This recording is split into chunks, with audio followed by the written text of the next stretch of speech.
ఆదికాండము 3వ అధ్యాయము. దేవుడైన యెహోవా చేసిన సమస్త భూజంతువులలో సర్పము యుక్తిగలదై ఉండెను.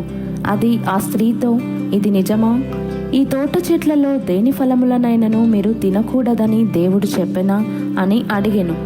అందుకు స్త్రీ, ఈ తోట చెట్ల ఫలములను మేము తినవచ్చును. అయితే తోట మధ్యనున్న చెట్టు ఫలములను గూర్చి దేవుడు, మీరు చావకుండునట్లు వాటిని తినకూడదనియు వాటిని ముట్టకూడదనియు చెప్పెనని సర్పముతో అనెను.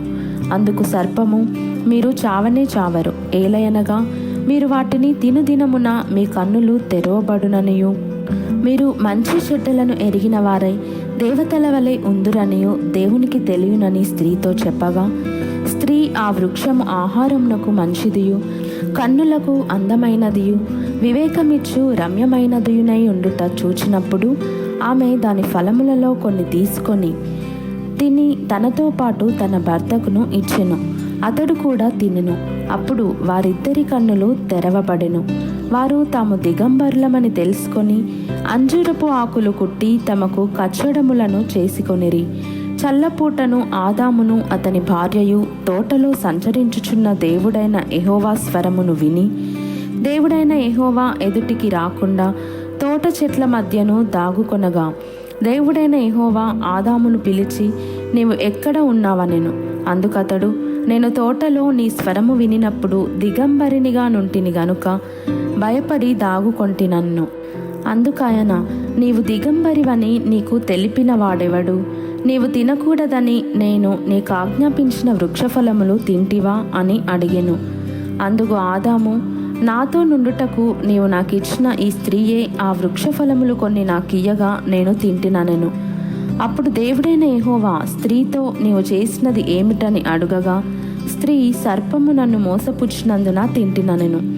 అందుకు దేవుడైన యెహోవా సర్పముతో, నీవు దీని చేసినందున పశువులన్నిటిలోనూ భూజంతువులన్నిటిలోనూ నీవు శపింపబడిన దానవై నీ కడుపుతో ప్రాకుచు నీవు బ్రతుకు దినములన్నీయు మన్ను తిందువు.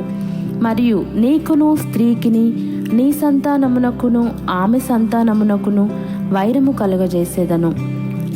అది నిన్ను తల మీద కొట్టును, నీవు దానిని మడిమి మీద కొట్టుదువని చెప్పెను. ఆయన స్త్రీతో, నీ ప్రయాసమును నీ గర్భవేదనను నేను మిక్కిలి హెచ్చించెదను. వేదనతో పిల్లలను కందువు. నీ భర్త ఎడల నీకు వాంఛ కలుగును, అతడు నిన్ను ఏలునని చెప్పెను.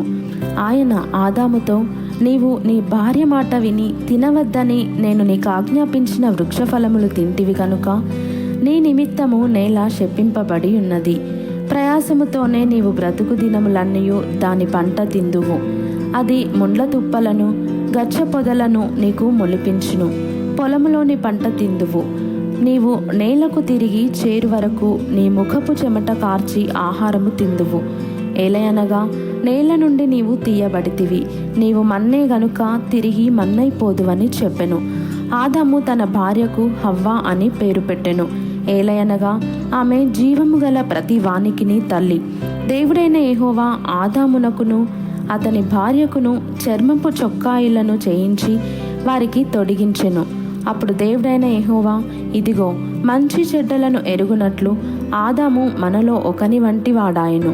కాబట్టి అతడు ఒకవేళ తన చెయ్యి చాచి జీవవృక్ష ఫలమును కూడా తీసుకొని తిని నిరంతరము జీవించునేమో అని దేవుడైన యెహోవా అతడు ఏ నేల నుండి తీయబడెనో దాన్ని సేద్యపరచుటకు ఏదెను తోటలో నుండి అతని పంపివేసెను.